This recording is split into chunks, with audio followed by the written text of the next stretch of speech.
2024-এর জুলাই গণ অভ্যুত্থানে সারা দেশে প্রাণ হারান বহু মানুষ। সাভারের মুরগি ব্যবসায়ী কোরমান শেখও তেমনই একজন। 20 জুলাই সন্ধ্যায় মুঠোফোনে সবশেষ কথা হয় তার পরিবারের সঙ্গে।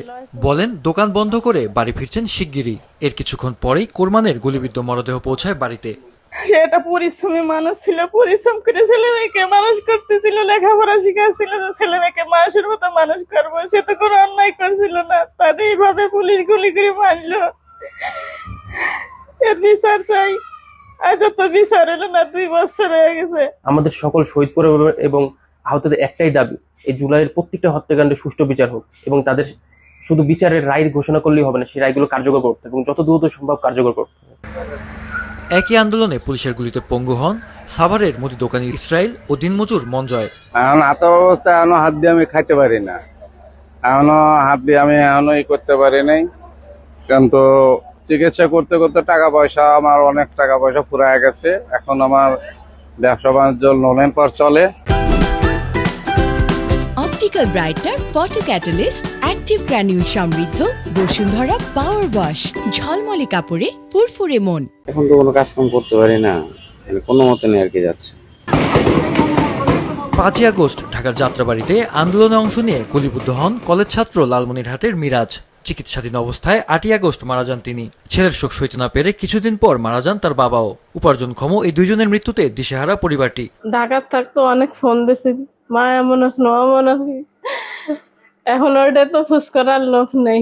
আমরা চাই এই যে যারা শহীদ হয়েছে, আহত হয়েছে, কার কারণে হয়েছে, যার কারণে হয়েছে, আমরা তাদের পর্যাপ্ত শাস্তি চাচ্ছি আর কি। আমরা উপজেলা প্রশাসন সর্বাত্মক সহযোগিতা করছি।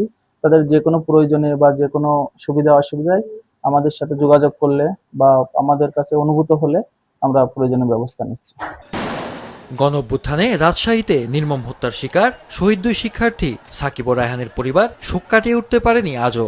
এদের আন্দোলন করে যারা জীবন দিল, এদের আকাঙ্ক্ষা বিন্দু পরিমাণ দেশে বিদ্যমান নাই। এখনো তো কই আর কেসের ব্যাপারে তো কোনো অগ্রগতি নাই। ছেলের যে আশা, সে আকাঙ্ক্ষা তো কিছুই নাই এবং যারা ছেলেকে খুন করছে তারা তো প্রকাশ্যে ঘুরে বেড়াচ্ছে, তাদের কোনো বিচার আচার নেই। দেশ জুড়ে এসব ঘটনায় 799টি হত্যা মামলা হয়েছে, যার 40টির চার্জশিট হয়েছে মাত্র। রায় হয়েছে 6টির। তদন্তের জটিলতায় অনেক মামলার বিচার প্রক্রিয়া এখনো শেষ হয়নি। বাদী পক্ষ এটা সন্তুষ্ট না, আমরা সন্তুষ্ট না। যেটা প্রাইমারি যে চার্জশিট হয়েছে, এটা আমরা অধিকতর চার্জশিটের জন্য, তদন্তের জন্য আমরা কথাবার্তা বলছি। ইনশাল্লাহ এটা একটা সঠিক তদন্ত শেষে পূর্ণাঙ্গ একটা বিচার শুরু হবে।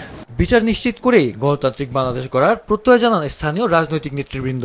আগামীতে যেন আর কোনো ফ্যাসিবাদী সরকার তৈরি না হয় এবং এই ফ্যাসিবাদ থেকে যেন আমরা শিক্ষা অর্জন করতে পারি, যেন ফ্যাসিবাদের যে আচরণ সেটি যেন আমাদের মধ্যে কারো না থাকে।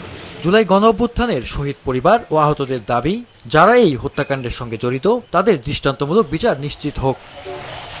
মাহফুজুল হাসান, মাছরাঙা নিউজ ডেস্ক।